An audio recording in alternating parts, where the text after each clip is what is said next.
हामी आयो यार भने अहिले पोचेक हेर्नु त कति राम्रो भयो। अन्डाको बाहिर के अरे पहेँलो भाग देखाएको छैन, यस्तो वाउ हुनु पर्यो। मैले अघि नै भने नि पोच एक अहिले धेरै ठाउँमा मैले 1000 पटक यो कम्प्लेन सुनेको। नेपालीले पोच एक माग्यो भने यो फ्राई एक माग्दो रहेछ। तेल हालेपछि कहिले पनि पोच हुँदैन यो दुनियाँमा, अहिलेसम्म भएको छैन। अनि यो लगेर त्यो होइन अन्डा भन्छ। हो, खाने मान्छे पनि गलत छ के हो भनेर बुझेर खानु पर्यो। अनि यो लग्यो फिर्ता आउँछ।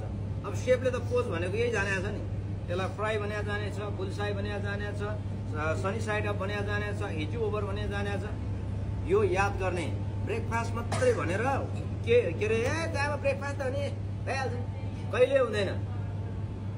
यो दामी यो पहिला दिनमा खाने खाना नै राम्रो झुर पर्यो भने त नराम्रो झुर पर्यो भने दिनभरि खाना कस्तो हुन्छ। अनि जहाँ पोसम भने त्यसलाई के हुन्छ, हे त्यहाँ पनि त्यस्तै होला, सुरुमा ब्रेकफास्ट खाँदै यस्तो भयो, यो पोखरा यस्तै होला, यो काठमाडौँ यस्तै होला, यो चितवन यस्तै होला, जहाँ खाने गयो त्यही त अनि काम छैन, खत्तम बनाउँदा। त्यही भएर बिहानको सुरुवात